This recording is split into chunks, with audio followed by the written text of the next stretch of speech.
je vous retrouve aujourd'hui pour une nouvelle série de vidéos, donc 3 livres, un thème. Ce sera une série d'update lecture, donc de petites chroniques, que je vais regrouper plutôt par thème, plutôt que dans l'ordre où je les lis. Alors d'ailleurs, si vous avez des idées de thèmes, n'hésitez pas à me le dire en commentaire. J'ai ma petite liste, mais j'aimerais bien savoir ce qui vous intéresse aussi. Alors comme aujourd'hui on est le 8 mars et que c'est la journée du droit des femmes, je vais commencer cette série par un thème qui me touche beaucoup. C'est-à-dire que je vais parler de femmes qui sont en avance sur leur temps. Et ce temps, ce sera plus particulièrement l'Angleterre au 19e siècle. Le premier livre dont je vais vous parler, c'est en fait une série qui est bien connue de la blogosphère, puisqu'il s'agit de Protectorat de l'ombrelle de Gail Carriger. Alors pour revenir rapidement dessus, c'est une uchronie à la fois steampunk, puisqu'on est dans une Angleterre en pleine révolution industrielle, où on utilise beaucoup la vapeur, et une substance un peu mystérieuse qui est l'éther. Et c'est aussi une uchronie fantastique puisque les vampires, les loups-garous et autres fantômes se sont parfaitement intégrés à la société. Enfin, presque parfaitement. J'aime beaucoup cet univers, j'aime beaucoup l'ambiance décrite par Gail Carriger, mais moi je voulais surtout m'intéresser à deux personnages. La première, c'est la protagoniste, l'héroïne Alexia Tarabotti. Sa mère est persuadée qu'elle finira vieille fille puisqu'elle a déjà le grand âge de 26 ans et qu'elle est toujours célibataire, et que de toute façon son sale caractère, c'est-à-dire qu'elle ne se laisse pas prendre pour un paillasson, font fuir tout prétendant potentiel. Alexia, ça n'a pas l'air de trop la perturber, elle est beaucoup plus occupée à s'attirer des ennuis à la chaîne. Ben oui, parce qu'elle a un pouvoir un peu particulier, elle est sans âme. Ça veut dire qu'elle peut annuler le pouvoir de toute créature surnaturelle en la touchant. Quand on est dans une société remplie de vampires et de loups-garous, forcément, ça a des conséquences. Surtout quand les vampires commencent à foutre le bazar à Londres. D'un seul coup, son pouvoir se révèle hyper utile, et donc plutôt dangereux. Forcément. J'aime beaucoup ce personnage, son humour anglais, son flegme, même dans les situations les plus improbables, et Dieu sait qu'il y en a, son ambition aussi, et le fait qu'elle n'hésite pas à prendre le taureau par les cornes, ou le vampire par les canines, comme vous préférez. Une autre chose que j'aime bien, enfin, c'est le fait que même si on est dans la bitlite, et forcément il y a un beau loup-garou alpha qui se balade dans le coin, enfin bon, vous connaissez le tableau, on parle aussi beaucoup des amitiés d'Alexia, à la fois avec des hommes et des femmes, des humains, des vampires, des loups-garous, bref. Il y a vraiment toute sa vie personnelle qui est développée dans l'œuvre, et moi j'aime bien parce que c'est beaucoup trop rare en littérature à mon goût. Dans la même série, il y a le personnage de Geneviève le Fou qui est vraiment super intéressante. Alors on ne la voit qu'à partir du tome 2, donc je vais éviter de trop spoiler, mais un personnage d'inventrice lesbienne ultra badass comme ça, on n'en voit pas souvent dans la littérature. En plus, toujours sans trop spoiler, elle va plus loin quand même qu'Alexia dans le côté sans concession contre ce que la société essaye de lui imposer. Et elle est hyper cultivée, elle a un passé absolument fascinant. Donc en fait j'aurais voulu que ce soit elle, le personnage principal de la série. Donc globalement c'est une série que j'ai bien aimée, il y a plein d'avis sur la blogo, mais je voulais quand même émettre une ou deux réserves pour que vous sachiez à quoi vous attendre en vous lançant dans la série. Alors notamment, il y a pas mal d'événements que je trouve un peu téléphonés quand même, et c'est souvent pour faire du fanservice bien gras. Notamment une scène à la fin du tome 1, ceux qui ont lu la série, je pense qu'ils voient de laquelle je parle, c'est n'importe quoi. Les mecs, vous avez autre chose à foutre à ce moment-là. Bon, le style d'écriture est pas ouf non plus. Bon après, ça m'avait pas marqué ni dans le négatif ni dans le positif, mais bon, enfin voilà. Si ça vous dérange pas, je pense que c'est quand même une série qui est pas indispensable, mais qui est vraiment sympa à lire, surtout qu'elle est sortie en poche, donc il y a 5 tomes, mais ils sont facilement aussi trouvables en médiathèque ou en bibliothèque, donc si jamais vous avez envie d'une héroïne badass et d'un peu de représentation de personnages LGBT, honnêtement, moi je vous le conseille. Ensuite, je vais vous parler de Prodigieuse créature de Tracy Chevalier, qui est aussi connue pour avoir écrit La jeune fille à la perle. Donc ici, point de vampire, on est bien dans notre monde au 19e siècle.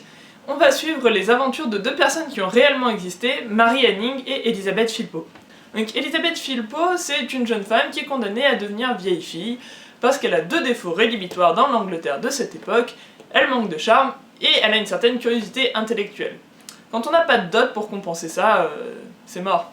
Donc elle est exilée avec ses deux sœurs à Lyme Regis, une petite ville côtière du sud de l'Angleterre.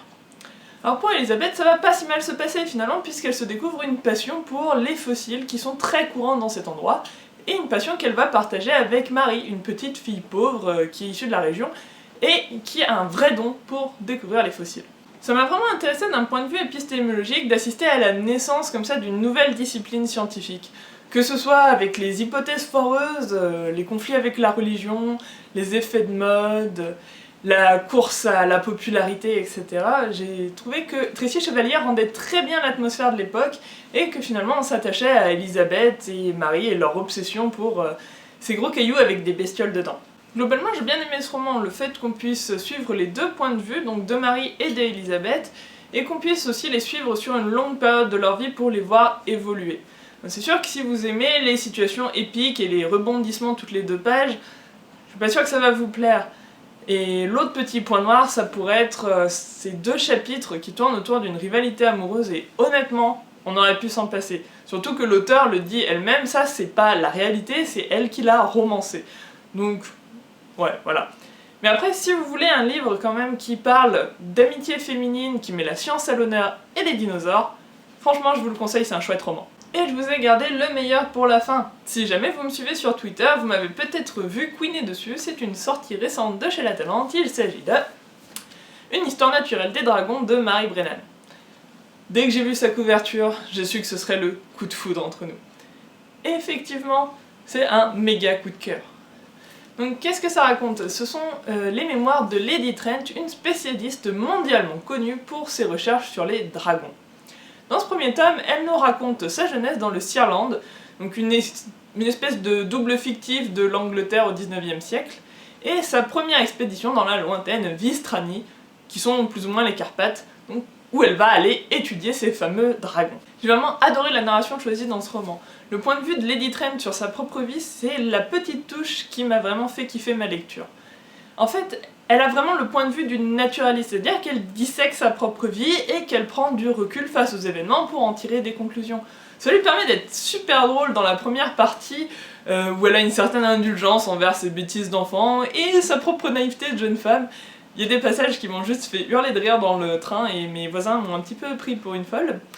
Mais ça va plus loin que ça en fait, puisqu'il y a aussi une certaine dimension critique, puisqu'elle a du recul sur les événements, et ça fait du roman plus qu'un simple récit de voyage où, youpi, il y a des dragons en plus. Et surtout, moi, c'est la dernière partie qui m'a touchée, parce qu'il y a une certaine pudeur qui s'installe dans l'écriture, alors que pendant le reste du bouquin, elle s'est attachée à n'absolument pas se censurer, et donc cette pudeur qui arrive comme ça d'un seul coup, ça rend vraiment la fin poignante, j'ai trouvé. D'une manière générale, dans sa jeunesse, Lady Trent est vraiment un personnage attachant. Oui, elle est têtue, comme la plupart des héroïnes de cette sélection. Il faut bien qu'elle le soit un peu pour s'imposer dans la société dans laquelle elles vivent. Mais c'est jamais du caprice. On sent à quel point elle est habitée par une passion mais dévorante qui lui permet de se dépasser et de dépasser toutes les choses qui lui arrivent, et à quel point elle est sincère surtout. Enfin, on ne peut pas ne pas être touché par son enthousiasme et son amour pour le monde d'une manière générale, et pour la science en particulier. Et donc, quand elle doit faire face au sexisme, on a juste envie de casser la gueule de tous ceux qui se mettent sur son chemin, même si le reste du temps, ils sont fort sympathiques. Oui, non mais je l'adopterais bien comme ma petite sœur quand même. Pour ne rien gâcher, l'univers est aussi vachement chouette. Après, forcément, 19e siècle, plus dragon, moi je ne pouvais qu'adhérer. J'ai vraiment hâte d'en savoir plus. Dans le tome 2, on va voyager dans une autre région du monde apparemment, donc j'ai hâte qu'il sorte. Alors en plus, il sort déjà en septembre, donc vivement septembre. Et le petit point bonus dont je vous ai pas encore parlé, ce sont les illustrations. Voilà, où on peut voir comme ça les différents dragons dont les personnages parlent, puisque Lady Trent est naturaliste et elle dessine les dragons qu'elle observe.